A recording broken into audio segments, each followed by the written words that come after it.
तो क्रेडाई नेटकॉन लगातार जारी है, तमाम तरह के सेशंस हो रहे हैं। जो डेवलपर्स हैं, जो यहाँ पर डेलीगेट्स हैं, उनको काफ़ी कुछ सीखने को मिल रहा है, समझने को मिल रहा है कि एक डेवलप सिटी किस तरह से बनी है और क्या चीज़ों को उन्होंने चुनौतियों को फेस किया है। हम डेवलपिंग कंट्री हैं, बन रहे हैं, हमें किस तरह से उन चुनौतियों से निकल कर बाहर आना है। इन्हीं सारी चीज़ों पर लगातार तमाम सेशन हो रहे हैं और इन्हीं सेशंस पर पूरे ओवरऑल नेटकॉन पर बात करने के लिए हमारे साथ हैं शेखर पटेल साहब, जो कि प्रेसिडेंट इलेक्ट हैं क्रेडाई के। शेखर सर, बहुत स्वागत है आपका जी बिजनेस पर। Thank you. चैलेंजेस क्या फेस कर रहे हैं सर, क्योंकि गवर्नमेंट से सपोर्ट मिल रहा है, नो डाउट। पीयूष गोयल जी भी थे, उन्होंने काफी कुछ सपोर्ट करने की बात की। एक बहुत बड़ी प्रॉब्लम जो उन्होंने जिक्र किया भ्रष्टाचार की, सिस्टम से निकालने की पूरी कोशिश कर रहे हैं, निकल भी रहा है, चीजें ऑनलाइन हो रही हैं।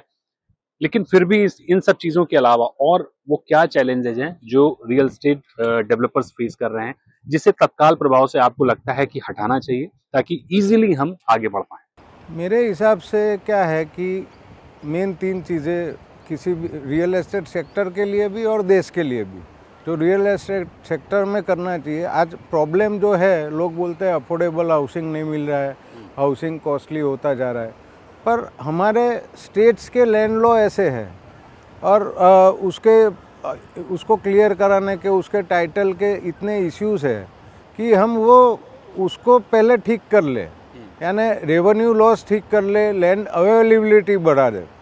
आप 50 किलोमीटर दूर चले जाओ बॉम्बे से, 100 किलोमीटर दूर चले जाओ दिल्ली से, तो एक तो आपको एम्पल अवेलेबिलिटी ऑफ लैंड होना चाहिए, तो एक चीज़ वो हो जाएगी। दूसरा चीज़ है proper bylaws, proper development rules. बाहर गए, जैसे जैसे आप बाहर जाते हो वहाँ डेवलपमेंट रूल्स होते नहीं हैं, तो आप एक यूनिफाइड स्टेट का डेवलपमेंट रूल बना दो। जैसे गुजरात ने ट्राई किया, पूरे स्टेट का एक यूनिफाइड डेवलपमेंट रूल बनाया है, तो एक यूनिफाइड डेवलपमेंट रूल होगा और सिटी का डेवलपमेंट बाहर जाएगा, वहाँ टाउन, छोटे छोटे टाउन भी डेवलप होंगे, तो पूरा जो अपना एक इंफ्रास्ट्रक्चर है, इकोसिस्टम है, वो बढ़ेगा। और ओवरऑल तो 3 ही चीज़ चाहिए डेवलपर को, 3 ही चैलेंज है। एक availability of land with clear titles, दूसरा डेवलपमेंट रूल, और तीसरा लास्ट माइल इंफ्रास्ट्रक्चर। अगर ये 3 चीज़ हो जाती है तो for developer, for people and for government everything will be smooth. एक अहम सवाल सर ये होगा कि हमारी जो ग्रोथ है वो पूरी दुनिया देख रही है, नो डाउट, इसमें कोई दो राय नहीं कि हम बहुत अच्छा कर रहे हैं और उसका फायदा भी उठा रही है। जैसे कि हमने कई एनआरआई से बात की है, कई एचएनआई से बात की है, तो जब हम उनसे पूछते हैं कि आपका इन्वेस्टमेंट फोकस किधर है, बिकॉज ऑफ वो अगर उनका नेटिव प्लेस है, वो यहाँ रहते हैं, यहाँ से मेरा मतलब इंडिया से है, तो वहां पर तो वो इन्वेस्ट करते हैं। लेकिन जब वो खुद के रहने के लिए, खुद की एजुकेशन के लिए, खुद के जॉब के लिए बात करते हैं, तो उनका इन्वेस्टमेंट दुबई जैसे शहरों में दिखता है, सिंगापुर जैसे शहरों में दिखता है, यूरोप में दिखता है। और यूरोप की कंपनियां, दुबई की कंपनियां आती हैं हमारे वहां, रोड शोज करती हैं और काफी अच्छी लीड्स लेकर जाती हैं। क्या ये चैलेंज नहीं है आपके लिए? वो चैलेंज भी है। जो चैलेंज होता है वो अपॉर्चुनिटी होता है। मैंने लाइफ में देखा है, जो चैलेंज, अगर चैलेंज नहीं है तो अपॉर्चुनिटी नहीं है। तो ये चैलेंज को ओवरकम करने के लिए हमको क्या करना चाहिए, गवर्नमेंट को क्या करना चाहिए, वो सब करना चाहिए। और फिर भी पिछले 5 साल से मैं देख रहा हूँ, काफ़ी सारे मेरे दोस्त हैं जो अच्छा एजुकेशन लेके, इंडिया में अच्छा फ्री एजुकेशन लेके, वे बाहर की कंट्री में बसे थे, यूएस में बसे थे, यूके में बसे थे, पर अभी वो लोग भी वापस आ रहे हैं। काफ़ी सारे लोग इंडिया में आ रहे हैं, क्योंकि इंडिया में पहले उनके लिए एक हायर लेवल का जॉब अवेलेबिलिटी नहीं था। जो आज के दिन में जिस तरह से इंडिया का इकोनॉमी ग्रो हो रहा है, उस तरह से उनको भी दिख रहा है कि भाई हम पीछे रह गए यूएस में जाके, या हम यूके में जाके पीछे रह गए, ये इंडिया में हमारे दोस्त थे वो आगे बढ़ गए। तो वो देख के वो लोग भी वापस आ रहे हैं। और जो एजुकेशन सिस्टम है अपना, वो भी धीरे धीरे सुधर रहा है, अच्छा क्वालिटी का एजुकेशन मिल रहा है, अच्छे यूनिवर्सिटीज़ बन रहे हैं। पहले आप देखो तो आईआईटीज़ में काफ़ी कम सीटें थी, या आईआईएम में काफ़ी कम सीटें थी, या मेडिकल में काफ़ी कम सीटें थी। तो वो सब जगह नंबर ऑफ़ सीट्स बढ़ रही है, तो you can get a good quality education. तो बेसिकली कोई भी इंसान जहाँ बसने का सोचता है, तो पहले बच्चों का एजुकेशन सोचता है कि अच्छा एजुकेशन मिलेगा, वो शहर में जाके रहते हैं या तो वो देश में जाके रहते हैं। तो अभी भी काफ़ी करने की ज़रूरत है। अभी भी हमको एजुकेशन में पहला फोकस एजुकेशन और इंफ्रास्ट्रक्चर में ही करने की ज़रूरत है। अगर एजुकेशन अच्छे से अच्छा हम वर्ल्ड का दे पाएंगे तो बाकी दुनिया के लोग आके रहेंगे, हम हमारे इंडिया के लोग नहीं, पर बांग्लादेश से लोग आएंगे, पाकिस्तान से लोग आएंगे, इवन यूरोप से लोग आएंगे कि भाई यहाँ पर चलो IIT 10 IIT है, यहाँ एडमिशन मिल रहा है। अभी तो उसको एडमिशन ही नहीं मिल रहा है, इसलिए नहीं आ रहा है। करेक्ट, बड़ी अहम बात आपने कही। अगले 5 साल में भारतीय रियल एस्टेट को आप कहाँ देखते हैं? कौन से इमर्जिंग सिटीज आपको दिख रहे हैं? क्योंकि अभी हम जब बात करते हैं, डेटा भी जो आता है वो टॉप 8 सिटीज का ही आता है। दिल्ली NCR है, मुंबई है, अहमदाबाद है, कोलकाता, चेन्नई, बेंगलुरु, पुणे, यही शहर हैं जो अच्छा कर रहे हैं। डेटा भी इन्हीं का है और ज्यादातर जो ग्रोथ है वो इन्हीं शहरों के आसपास दिख रही है। हम बात कर रहे हैं कि 2050 तक 60% आबादी शहरों में रह रही होगी, अर्बनाइजेशन काफी तेजी से बढ़ेगा। टीयर 2 सिटीज में कौन से बड़े शहर आपको लग रहा है कि तेजी से आगे बढ़ते दिखेंगे?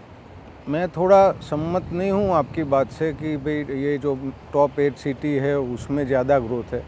उल्टा मैं रिवर्स देख रहा हूँ कि टॉप 8 सिटी से ज़्यादा बॉटम यानी जो नीचे के 100 सिटीज़ है, टाउन्स है, बड़े टाउन्स है, सिटीज़ है, उसमें ग्रोथ सबसे ज़्यादा है। क्योंकि जो मेट्रो सिटी, जो बड़े 5 या 8 city including Ahmedabad, I am not talking कि अहमदाबाद में नहीं, इंक्लूडिंग अहमदाबाद, पोस्ट कोविड सबको लग रहा है कि बड़ी स्पेस चाहिए। तो ये बड़ी स्पेस जो है अहमदाबाद में, बेंगलोर में, बॉम्बे में, सब जगह बिक रही है, बिकेगी भी सही, पर एक बजट आ जाता है कंस्ट्रेंट। तो आदमी सोचता है कि मुझे भाई कोई और सिटी में शिफ्ट होना चाहिए, मुझे तो रहना है ऐसे ही है, पर मेरा बजट कम है, तो मुझे 4 BHK में रहना है, मेरा फैमिली साइज़ ये है, पर मैं अहमदाबाद में नहीं ले सकता, पुणे में नहीं ले सकता, तो मैं मेहसाना जाके रहूँगा। और मेहसाना जाके क्यों रहूँगा? अहमदाबाद तक मैं 1 घंटे का ट्रैवल करूँगा, पहुँच जाऊँगा। तो काफ़ी सारे, सपोज़ मैं अहमदाबाद की ज्योग्राफी ज़्यादा जानता हूँ इसलिए अहमदाबाद की बात कर रहा हूँ कि अहमदाबाद में आप देखो आनंद, नडियाद, मेहसाना, ये सब साणंद, ये सब बिल्ट डेवलप हुए हैं और वहाँ पर लोग रहने जा रहे हैं आज। एक अंतिम सवाल सर कि रियल एस्टेट में फंडिंग को लेकर लंबे समय से प्रॉब्लम हम देख रहे थे, चीज़ें बीच में काफ़ी कुछ सुधरी हैं, स्टक प्रोजेक्ट के लिए स्वामी फंड आया और भी बहुत सारी चीज़ें हुई हैं, बैंक्स ने भी अब थोड़ा सा रुख अपना बदला है, रेरा आने के बाद चीज़ें चेंज हुई हैं। अब फंडिंग की क्या स्थिति, इजीली फंड उपलब्ध है या अभी भी संकट है? जनरली आप देखो तो ये जो फंडिंग है बैंक का, इंस्टीट्यूट का, इन्वेस्टर का, उसमें सबसे पहला तो कंपनी जो है वो आपको एक कंपनी का ट्रस्ट बिल्ड करना है, कंपनी की बैलेंस शीट बिल्ड करनी है और हर एक टाइम पे फंड तो मिल जाता है। मार्केट कैसा है उसके ऊपर उसकी कॉस्ट डिपेंड करती है। मार्केट अच्छा है तो कम कॉस्ट में फंड मिल जाता है, मार्केट बुरा है तो ज़्यादा कॉस्ट में फंड मिल जाता है, पर फंड मिलता है। दूसरा जो क्या है कि ये फाइनेंस सेक्टर, वो इंडस्ट्री क्या परफॉर्म कर रही है, यानी आपने जो बताया कि आपकी बात सही है कि 2016 टू 2019-20 में फंडिंग के इश्यू थे, पर उस वक्त सेक्टर अच्छा नहीं कर रहा था तो रिस्क वेटेज ज़्यादा था फाइनेंसर्स के लिए, तो वो लोग कहीं और अपना मुंह लगा रहे थे। अभी उन्होंने देखा कि 2021 के बाद में रियल एस्टेट अच्छा कर रहा है, सेक्टर अच्छा कर रहा है, तो अभी they are happy to fund everyone and everybody who has a good balance sheet and a good brand image. Thank you so much sir, बहुत बहुत शुक्रिया आप